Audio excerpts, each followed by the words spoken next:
The first speaker is Marianne Mikko, who has 5 minutes to tackle issues pursuant to Articles 7 and 8, women's participation in public and private life. Thank you very much, Chair. New Zealand has made remarkable steps in promoting gender balance. There is a lot to share and take over. As of 1st of September 2024, the Interparliamentary Union, with the most recent elections, ranked New Zealand at number 15th in the world of women's representation in Parliament, at 46%, with women holding 56 of the 123 seats. This has decreased, as I said already, covering Article 4, since May 2023, where there were 58 women, in other words, 48% MPs elected to the current 53rd Parliament. Women are eligible to be candidates for elected positions on the same terms as men. The number of candidates for the 2023 election was a total of 449, with women accounting for 229, or 40% of candidacy. Conclusion is simple: women made better than men. New Zealand's labour market has a voluntary quota system outlined in its party constitution, which aims to ensure that at least 50% of its caucus is made up of women. Similarly, in 2015, the Green Party introduced a 50-50 gender quota to guarantee that half of its cabinet ministers are women.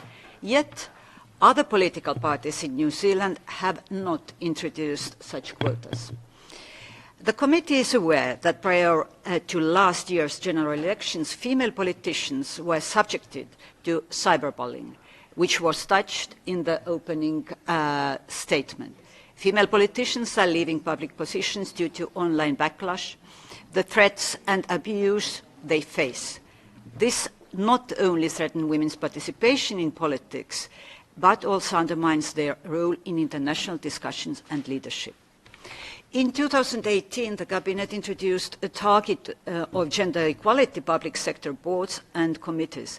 The proportion of roles held by women reportedly increased from 48% in 2018 to 53% in 2022. As for the public sector, women made up a significant portion of the labour force in New Zealand. Overall, women made up to 62% of the public service workforce, outnumbering men. 49% of chief executive positions in the public sector were held by women, indicating nearly equal representation in these top leadership roles, and 56% of senior leadership roles, showing that women are also held the majority of high-level managerial or leadership positions.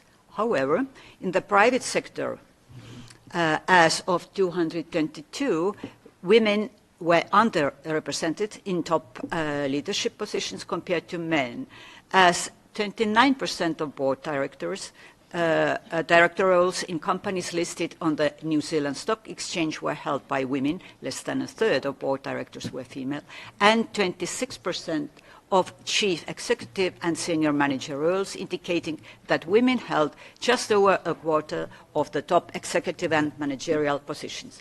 And I have few questions to you.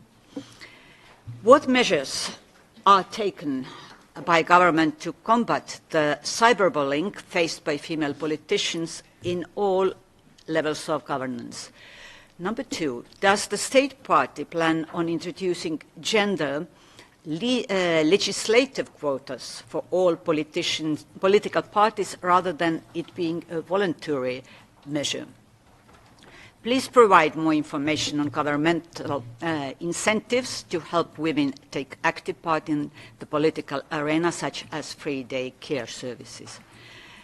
Can the state party provide information on programs aimed to encourage women to enter the foreign service or to apply for positions in international bureaucracy? Please provide updated data on the representation of women in foreign service. How many ambassadors, for instance, are women?